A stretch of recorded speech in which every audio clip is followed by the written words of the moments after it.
Assalamualaikum warahmatullahi wabarakatuh. Selamat datang di podcast kami. Hari ini kita akan membedah sebuah buku yang sangat menarik.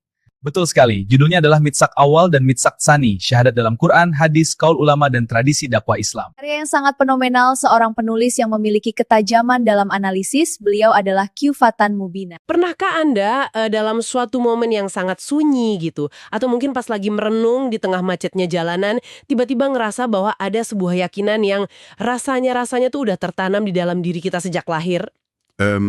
Kayak bukan sesuatu yang baru aja Anda pelajari gitu ya? Nah iya, bukan dari buku, bukan dari guru atau lingkungan, tapi seolah-olah Anda itu udah pernah bikin janji tentang hal tersebut di sebuah kehidupan atau dimensi sebelum ini. Itu perasaan yang sebenarnya sangat universal. Betul. Selamat datang di penelusuran mendalam kita hari ini. Untuk Anda yang sedang mendengarkan, entah sambil nyetir, siap-siap kerja, atau sekedar ngopi santai, kami memosisikan Anda sebagai orang ketiga di obrolan kita kali ini. Anggap aja kita lagi duduk di meja yang sama, membedah sesuatu yang mungkin bakal mengubah cara Anda melihat realitas spiritual Anda sendiri. Dan sumber penelusuran kita kali ini tuh sangat menarik. Sebuah buku yang baru aja terbit di bulan Maret 2026 ini, judulnya Mithaq Awal dan Mithaq Tsani, syahadat dalam Quran, hadis, kaul ulama, dan tradisi dakwah Islam. Ini karya dari Ofra Fathan Mubina. Iya, dan buku ini mengambil pendekatan yang nggak biasa menurut saya. Bener banget. Alih-alih cuma bahas aspek ritual dari kalimat yang diucapin miliaran orang tiap hari, penulisnya justru narik mundur lensa analisisnya jauh ke belakang.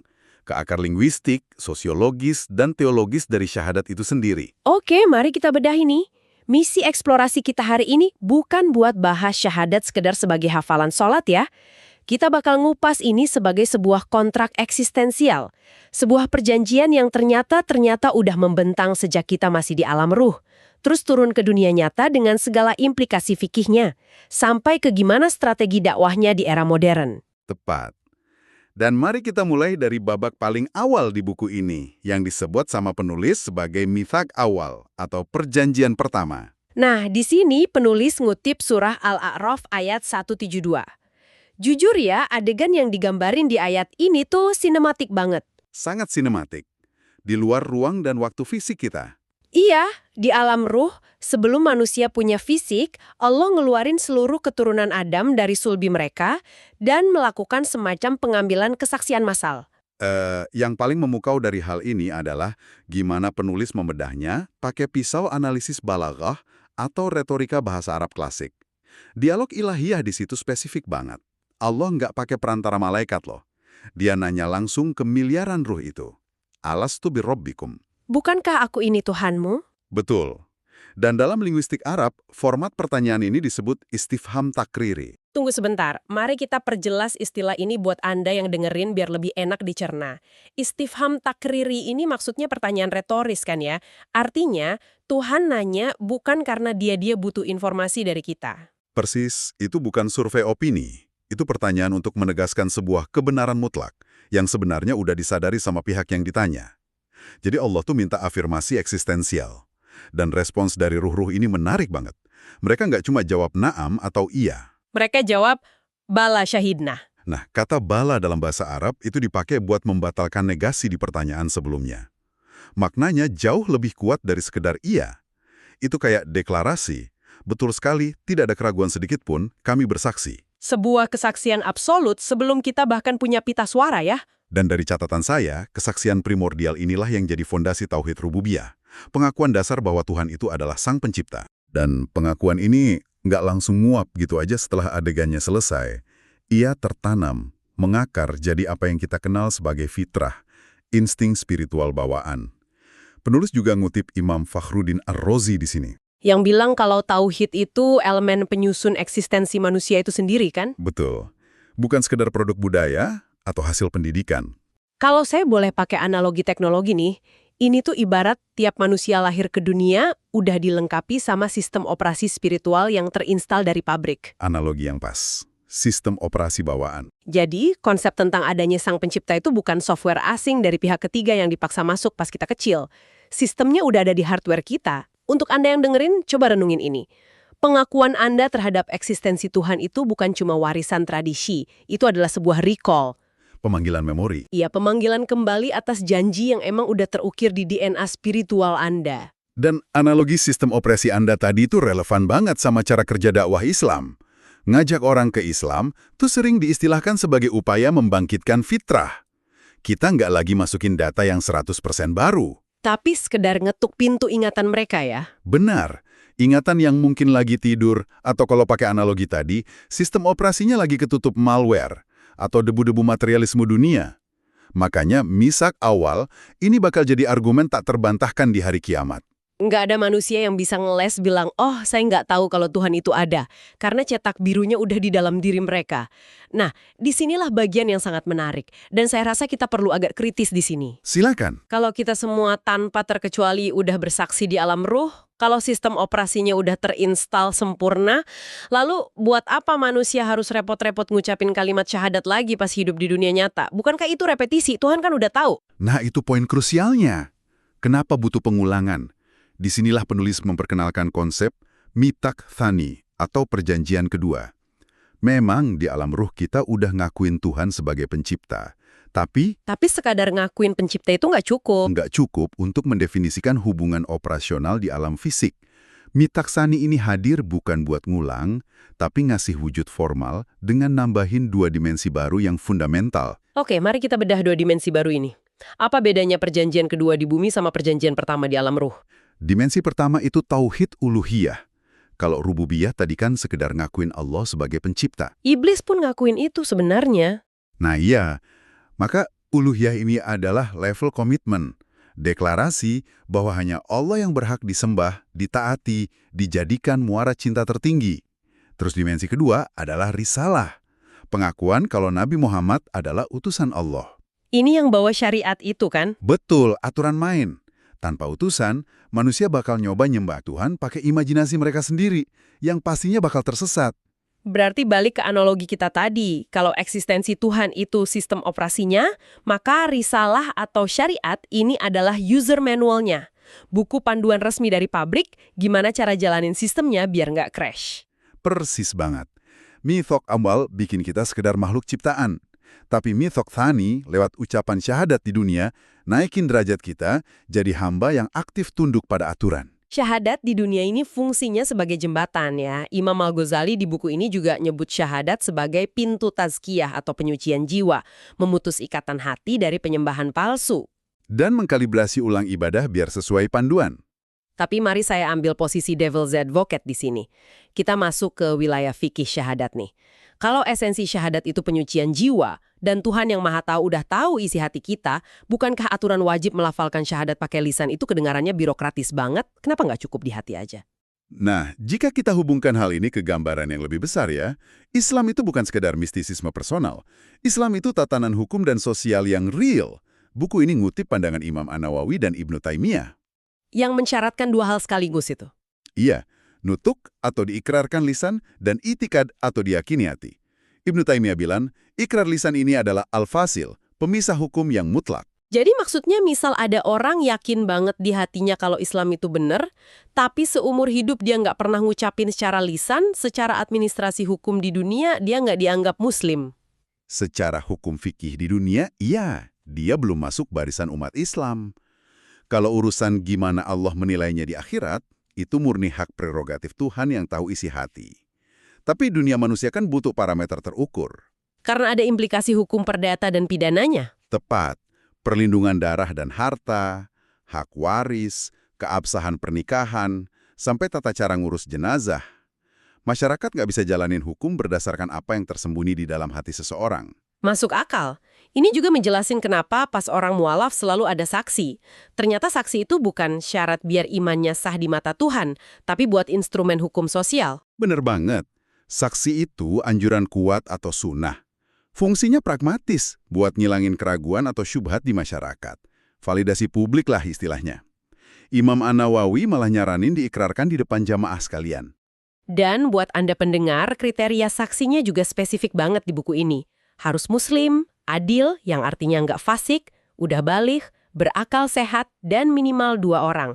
Ini nunjukin syahadat itu deklarasi terbuka. Kayak bilang, hey, saya sekarang terikat hukum komunitas ini, dan saya punya hak serta kewajiban di dalamnya. Dan deklarasi komunal inilah yang sebenarnya jadi batu bata pertama peradaban Islam. Fungsi syahadat ini berevolusi banget kalau kita lihat sejarahnya. Nah, mari kita bahas sejarahnya. Gimana Nabi Muhammad mengaplikasikan dua perjanjian dan fikih ini? Buku ini ngebahas fase dakwah Mekah dan Madinah yang ternyata kontras banget. Kontras sekali. Di fase Mekah, tekanannya kan luar biasa berat. Dakwah Nabi saat itu fokus ke psikologis dan spiritual. Ngebidik mitsaqul awal tadi. Tauhid uluhiyah. Ucapkan la ilaha illallah, niscaya kalian beruntung. Belum ada hukum perdata atau pidana yang rumit. Fokusnya murni meruntuhkan berhala. Dan berhala di sini bukan cuma patung fisik ya. Iya, tapi tatanan sosial zalim yang dilegitimasi sama patung-patung itu. Dakwah syahadat di Mekah itu perlawanan radikal terhadap status quo. Terus pas hijrah ke Madinah, mereka punya otoritas, fungsinya berubah total dong. Berubah drastis. Di Madinah, syahadat jadi fondasi negara bagian yang plural. Jadi perekat ukhuwah atau persaudaraan. Bayangin, kaum muhajirin yang datang tanpa harta, tiba-tiba diikat persaudaraan sama kaum Ansor cuma karena kalimat syahadat yang sama. Ngalahin ikatan kesukuan Arab yang primordial itu. Betul, syahadat menjelma jadi konstitusi sosial yang mewarnai piagam Madinah. Evolusinya, dari penyucian jiwa individu, jadi fondasi peradaban. Evolusi yang luar biasa. Dari janji di alam ruh, jadi teriakan perlawanan di Mekah, lalu jadi landasan hukum di Madinah. Tapi hal ini memunculkan satu pertanyaan penting buat realitas kita sekarang. Gimana kita dakwah syahadat di tahun 2026 ini? Tantangannya kan bukan patung kayu lagi. Tantangan kita jauh lebih abstrak dan jujur aja lebih berbahaya. Penulis mengidentifikasi berhala modern ini tuh kayak sekularisasi, relativisme moral, materialisme ekstrim. Sekularisasi yang misahin agama dari ruang publik itu ya? Iya, yang mendikte kalau syahadat tuh cuma urusan privat. Boleh di masjid, tapi jangan dibawa ke etika bisnis atau kebijakan publik. Terus ada relativisme moral yang bilang semua jalan sama aja benarnya. Padahal syahadat dari kata pertamanya aja, la ilaha, tidak ada Tuhan, udah nuntut komitmen eksklusif. Belum lagi materialisme yang bikin orang sibuk sama fisik sampai lupa update sistem operasi spiritual mereka. Jadi, dakwahnya harus gimana ngerespon ini? Dakwah kontemporer nggak boleh cuma sekedar ajakan pindah klub agama baru atau adu argumen teoretis. Harus dikembaliin ke esensi, menyentuh fitrah, mengingatkan manusia pada janji mereka di alam ruh. Ini narasi cinta kasih. Kita ngebantu jiwa-jiwa yang kelelahan sama dunia buat nemuin jalan pulang. Saya sepakat banget, dan ini bawa kita ke poin yang menurut saya agak nampar realitas kita sehari-hari. Kita sering bahas syahadat buat mu'alaf kan, momen emosional, titik nol kelahiran kembali. Tapi gimana sama mayoritas dari kita? Muslim keturunan yang namanya udah ke Arab-Araban dari bayi. Nah itu, buku ini ngasih kritik keras kalau dakwah ke internal umat itu justru darurat. Biar iman nggak cuma mandek jadi warisan keluarga. Dianggap taken for granted ya, karena udah otomatis sah, tertulis di KTP. Padahal mitsaq tani ini nuntut komitmen sadar. Proses tarbiyah atau pendidikannya harus mastiin generasi muda tuh nggak cuma warisin hafalan teks. Mereka harus dituntun sampai sadar buat memilih Islam, bukan cuma ngebebek tradisi orang tua.